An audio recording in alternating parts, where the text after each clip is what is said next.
Voici les murs du palais, une enceinte carrée de 500 mètres de côté, bien protégée. De l'extérieur, impossible de voir ce qui se cache derrière ces murs. Voici la porte d'entrée. Ce palais a été construit il y a 6 ans. Le prince Al-Walid, qui en est à son 4e mariage, vit ici avec sa fille de 21 ans et son fils de 23 ans. À chacun son bâtiment. Un pour le prince et 2 autres pour son fils et sa fille. Au total, 317 pièces. La visite commence par les jardins, dessinés par le prince lui-même. Il adore prendre ses repas en extérieur. Un jardin japonais, quelques rocailles, de quoi organiser d'agréables barbecues. Cette piscine se prolonge à l'intérieur du bâtiment de droite. C'est le jardin secret du prince Al-Walid, le hall africain. Ici, la lumière est jaune, c'est normal, c'est pour faire savane. Walid bin Talal est un passionné de nature et d'Afrique. C'est ici qu'il rassemble ses trophées, ses animaux chassés au cours de safaris africains.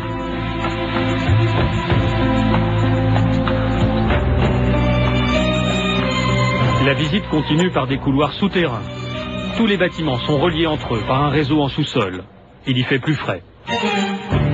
Et voici le complexe sportif privé du prince.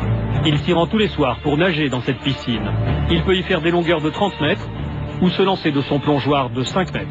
Tout autour du bassin, des petits salons permettent de recevoir les amis et de leur montrer la maquette de la tour Kingdom, la fierté du prince. C'est un décorateur français qui a conçu cet endroit. La France, où le yacht du prince est amarré chaque été dans la baie de Cannes. Bien sûr, il y a une salle de cinéma privée.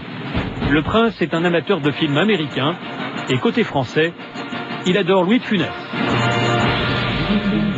Et quand il faut partir, le prince peut choisir. Il change de voiture tous les jours.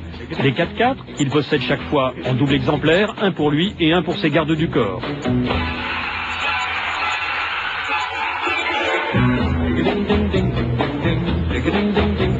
Celle-ci n'est pas en double, c'est la Rolls-Royce du prince. Surprise, ces 2 petites voitures coréennes, le prince est actionnaire de cette marque. Voici la sienne, avec sa plaque personnelle. Dernière étape de la visite, l'entrée vers les salons de réception. Régulièrement, le prince invite ses hôtes de marque, des membres de la famille royale, mais aussi des chefs de tribu venus de toute l'Arabie Saoudite. Et ce qui se dit dans ces salons a de bonnes chances de remonter jusqu'aux oreilles du roi. Notre visite s'arrête là. Le prince ne nous a pas laissé filmer ses appartements privés.